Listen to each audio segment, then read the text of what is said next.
गुरुदेव education point Saharanpur की ओर से आज की क्लास जो भिन्न के रूप में दर्शाई गई है उसमें आपका दिल से स्वागत है और सहयोग चाहता हूं कि इस वीडियो को लास्ट तक देखें और बाद में कमेंट करें और शेयर करना ना भूलें। चैनल को सब्सक्राइब जरूर करें। धन्यवाद। आइए प्यारे दोस्तों, एक बार पुनः गुरुदेव एजुकेशन पॉइंट सहारनपुर में आपका फिर से दिल से स्वागत करते हैं। और आज की हमारी वीडियो बहुत ही सुंदर वीडियो लेकर आए हैं। भिन्न जो हमारे प्राइमरी लेवल से लेकर और उच्च लेवल तक की परीक्षाओं में आती है। तो बिना देरी करे बच्चों, आज हम आपको भिन्न के बारे में पढ़ाएंगे और आशा और उम्मीद करता हूं कि मेरी इस वीडियो को आप पूरा देखेंगे, लास्ट तक देखेंगे और बाद में कमेंट ज़रूर करेंगे और लाइक और शेयर करना बिल्कुल ना भूलें। तो आइए बिना देरी किए शुरू करते हैं आज की क्लास भिन्न। तो बच्चों, हम भिन्न को जो है अंश और हर के रूप में लिखते हैं और पढ़ते हैं। आओ कुछ भिन्नों को लिख कर देखें और पढ़ेंगे। तो यहाँ पर मैंने कुछ भिन्न दर्शाई हैं, उनके चित्र भी बनाए हैं। तो मैंने लिखा है रंगीन हिस्सों की भिन्न अलग होती है और एक ही भिन्न पर हम दो रूप में पढ़ सकते हैं एक भिन्न को। तो ये हमारे रंगीन हिस्सों की तरफ की भिन्न लिखी हुई है और ये सफ़ेद हिस्सों की भिन्न है। यानी जो मैंने आकृति बनाई है, एक ही आकृति से हम दो प्रकार की भिन्न को पढ़ सकते हैं।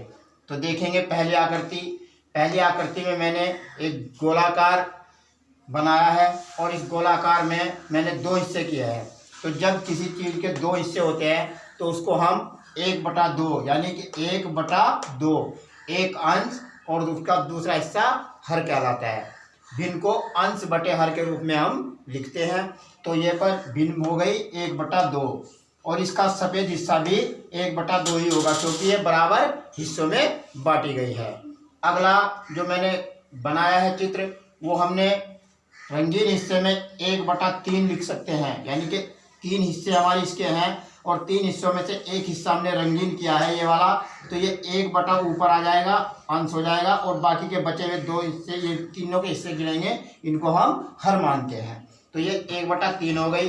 यदि इसको हम सफ़ेद हिस्से की बात करें तो सफ़ेद हिस्से 2 खाली हैं, तो ये 2 अंश हो जाएंगे और बाकी तीनों हिस्से हर हो जाएंगे। तो इसी एक भिन्न को हम 2 रूप में दर्शाते हैं और 2 रूप में इसको हम लिख सकते हैं। कभी कभी एग्जाम में पूछ लेते हैं कि रंगीन हिस्सों की भिन्न बताओ, कि रंगीन हिस्सों की जो लिखा है रंगीन हिस्से से कि वो कौन सी भिन्न बनी है। और कभी कभी पूछ लेता है कि सफ़ेद हिस्से की भिन्न बताओ। तो सफ़ेद हिस्से की भिन्न यानी कि 2 ये खाली है तो ये 2/3 हो जाएगा और अगर रंगीन हिस्से की पूछे तो 1/3 हो जाएगा। इसी प्रकार हमने दूसरा जो चित्र लिया है वो 1/4 हो जाएगा और 3/4 हो जाएगा। यानी कि 1 2 3 हिस्से खाली है, रंगीन नहीं है, तो ये 3/4 हो जाएगा और ये खाली हिस्सा है, एक रंगीन वाला है तो 1/4 हो जाएगा। अगली भिन्न हमने बताया है, अगली भिन्न में हमने दर्शाया है कि ये 1/5 हो जाएगा और यही भिन्न 4/5 में कन्वर्ट हो जाएगी। तो इस तरह से हमने ये 6 भिन्न बताई हैं। अगला हिस्से पर हमने दर्शाया है 1 2 3 4 5 6। तो ये 1/6 यानी कि एक हिस्सा हमने रंगीन किया है तो 1/6 लिखेंगे। और अगर दूसरे रूप में इसको पूछा जाए तो 5/6 हो जाएगी। यानी कि ये 5 हिस्से इसके खाली है और एक हिस्सा भरा है तो ये 5/6 हो जाएगी। तो मैं समझता हूँ कि ये रंगीन हिस्से मैंने करके जो आपको बताए हैं, इस भिन्न को आप समझ गए होंगे, दोनों रूप में इसको जान गए होंगे कि भिन्न हम कैसे लिखते हैं। अंश बटे हर के हिसाब से हम भिन्न को लिखते हैं। अब मैं बात करता हूँ अगले सवाल की।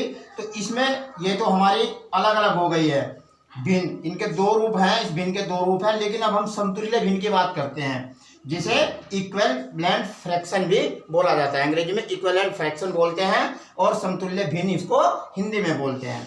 तो आओ प्यारे बच्चों, इनके बारे में बात करते हैं। जो समतुल्य भिन्न होती है उसको जैसे यहाँ पर ये पलट गई है भिन्नें, समतुल्य भिन्न में वो पलटती नहीं है। देखिए पहली भिन्न जो मैंने लिखी है 1/2 यानी कि इसका एक हिस्सा खाली है और एक हिस्सा हमने रंगीन किया हुआ है, तो इसको 1/2 भिन्न के रूप में हम समतुल्य भिन्न कहेंगे। यानी कि इधर से भी समतुल्य है और इधर से भी समतुल्य है। अगली भिन्न मैंने लिखी है 2/4 यानी कि इसके 2 हिस्से मैंने रंगीन किए हैं और 2 हिस्से खाली किए हैं। तो ये समतुल्य हो गए, दोनों 2 हिस्से इसके रंगीन है और 2 हिस्से इसके खाली है। इसमें दूसरा रूप नहीं आएगा जैसे पहली भिन्नों में आया था। इसका इधर 1/5 यही भिन्न 1/5 हो रही है, इधर 4/5 हो रही। तो इसमें ऐसा नहीं हो पाएगा क्योंकि इसके 2 हिस्से मैंने रंगीन किए हुए और 2 हिस्से इसके खाली है। तो ऐसी भिन्नों को हम समतुल्य भिन्न कहते हैं। अगला मैंने हिस्सा दिया है 3/6, इसके भी मैंने 3 हिस्से रंगीन किए हैं और 3 हिस्से मैंने इसके खाली छोड़े हैं, तो इसको हम समतुल्य भिन्न मानेंगे। आगे आते हैं 4/8, तो इसके भी मैंने 8 एक भिन्न के 8 हिस्से किए हैं और 8 हिस्सों में से 4 हिस्से मैंने इसके रंगीन कर दिए और 4 हिस्से मैंने इसके खाली सफेद छोड़ दिए हैं। तो ये भी हमारी समतुल्य भिन्न में ही आएगी। तो अब हम बात करते हैं समतुल्य भिन्न की जांच कैसे करें, कि क्या है हमारी समतुल्य भिन्न, को कैसे पता लगे कि हमारी समतुल्य भिन्न है या नहीं है। तो आइए जांच करते हैं। क्या भिन्न 2/3 और 6/9 समतुल्य है, इसकी जांच करेंगे। कैसे करेंगे, तो हम देख लेंगे कि हमारी 2/3 और 6/9, तो ये हमने यहाँ पर लिख लिया है 2/3 और 6/9, जो कि तो पूरी भिन्न हमने यहाँ पर उतार लिया है। और इसकी अब हम क्या करेंगे, तिरछी गुणा करेंगे, क्रॉस मल्टीप्लाई, जिसको अंग्रेजी में क्रॉस मल्टीप्लाई कहते हैं। क्रॉस मल्टीप्लाई इसको करेंगे, क्रॉस मल्टीप्लाई करेंगे। तो क्रॉस मल्टीप्लाई में क्या होता है कि आमने सामने वाले की गुणा होती है। क्या होता है, आमने सामने वाले की गुणा होती है। तो हमने देखा कि 2 की गुणा हमने किसमें की है बच्चों, 9 में की है।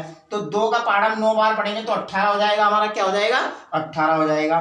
फिर ये 3 और 6 आमने सामने है, तो इसकी 3 गुणा 6 करी तो आमने सामने 3 6 18 हो गई।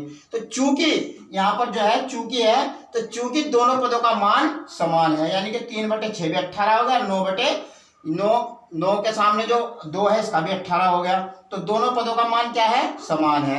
अतः 2/3 और 6/9 समतुल्य भिन्न हो गई है। समझ गए होंगे। अगला सवाल, अगर और सवाल करना है जैसे, तो हमारा जो भी आमने सामने की अगर हमारे हर और अंश भी बराबर हो जाएंगे तो हमारी समतुल्य भिन्न कहलाएगी। समझ में आएगा बच्चों। आशा और उम्मीद करता हूं कि ये भिन्न का जो लिखने का तरीका है या समतुल्य भिन्न निकालने का तरीका है, ये आपको बहुत अच्छे से समझ में आ गया होगा। और उम्मीद करता हूं कि ये समझ में आई होगी वीडियो, और इसको लास्ट तक जरूर देखे, जो भी बच्चा इसको देखे, और लास्ट में कमेंट जरूर करे। धन्यवाद। जय हिंद।